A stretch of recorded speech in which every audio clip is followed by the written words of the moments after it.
Class 9-এর আমার সকল প্রিয় ছাত্রছাত্রীরা, আশা করি তোমরা সকলে ভালো আছো।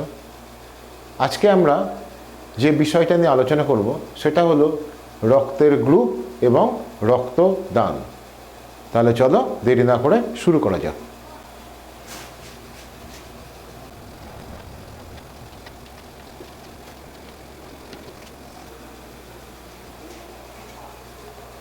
তোমরা সকলে নিশ্চয়ই তোমাদের পাড়াতে কখনো না কখনো ব্লাড ক্যাম্প হতে দেখেছো। ওখানে দেখেছো তো যে অনেকেই আসে রক্তদান করতে।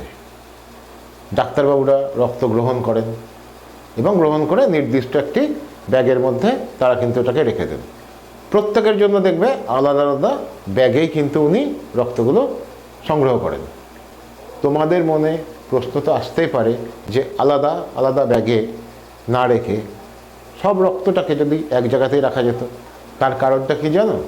আমরা মানুষ, কিন্তু তা সত্ত্বেও আমাদের রক্তে কিন্তু পার্থক্য থেকে গেছে। বিভিন্ন মানুষের ক্ষেত্রে কিন্তু বিভিন্ন প্রকারের রক্ত থাকে। মানুষের এই রক্তের পার্থক্যটা কি, চলো এবার আমরা সেটাকে বোঝার চেষ্টা করি।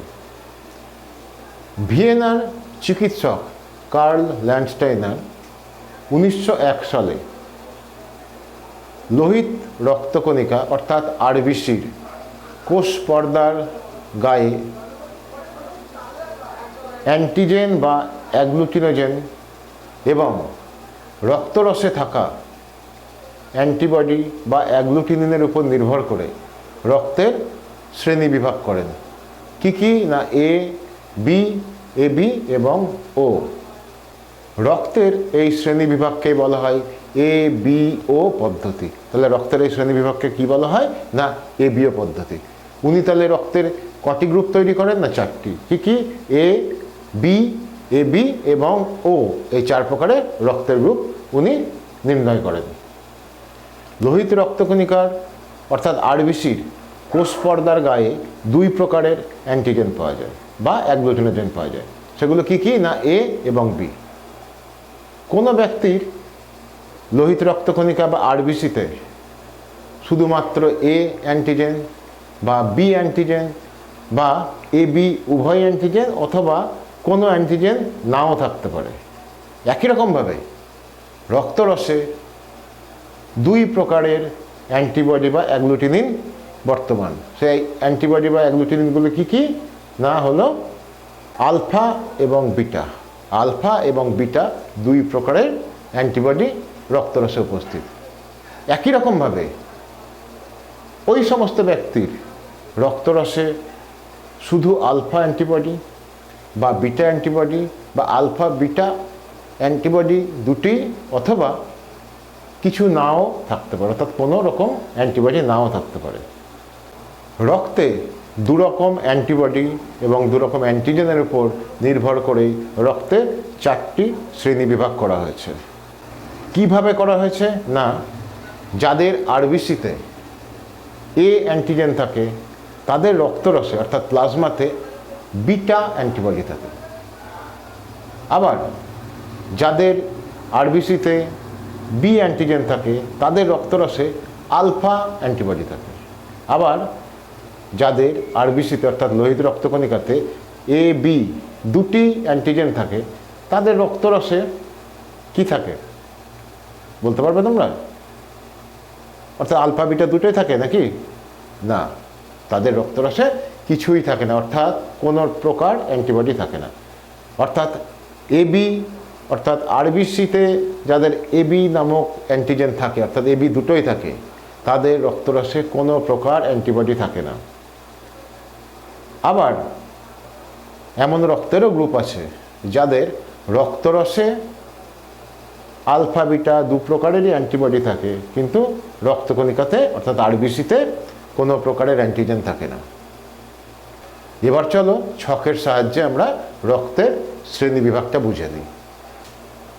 তাহলে কোন গ্রুপ কোন গ্রুপকে রক্ত দান করতে পারে এবং কার কাছ থেকে নিতে পারে বা গ্রহণ করতে পারে। দেখো এ গ্রুপ কাকে সে রক্ত দিতে পারে না দিতে পারে এ গ্রুপকে। আর কাকে দিতে পারে না এ বি গ্রুপকে।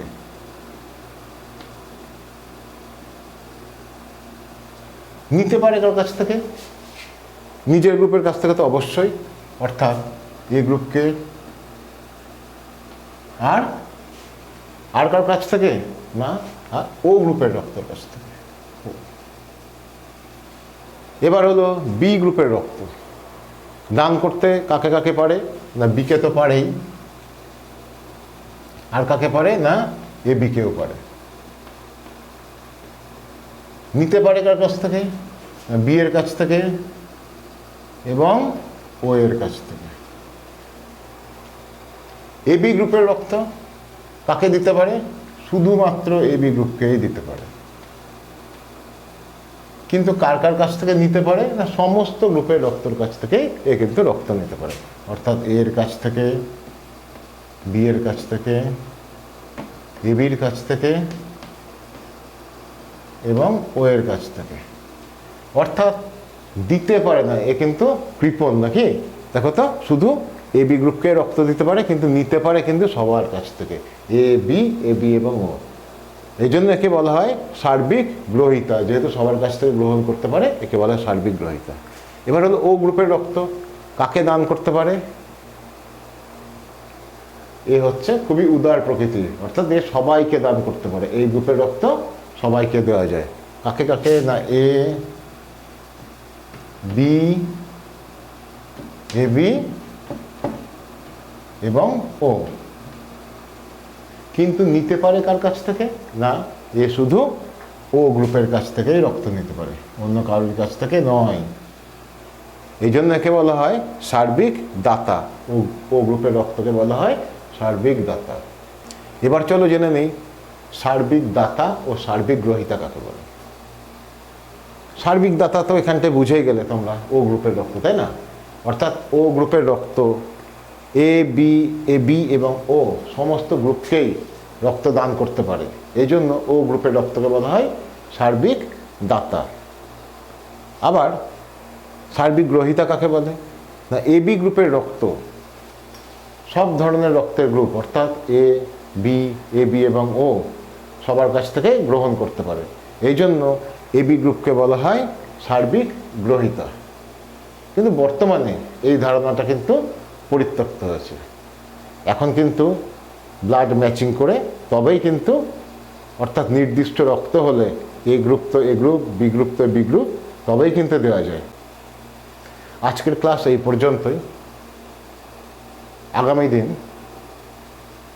রেসাস ফ্যাক্টর অর্থাৎ RH ফ্যাক্টর এবং রক্ততঞ্চন নিয়ে আলোচনা করব। ক্লাসটা যদি তোমাদের ভালো লাগে তাহলে অবশ্যই বন্ধুদের সঙ্গে শেয়ার করো, আর সাবস্ক্রাইব করে বেল আইকনটাকে প্রেস করো, অর্থাৎ সময় মতো যাতে তোমাদের কাছে নেক্সট ভিডিওটা পৌঁছে যায়। ভালো থেকো সবাই, দেখা হবে আবার আগামী সপ্তাহে।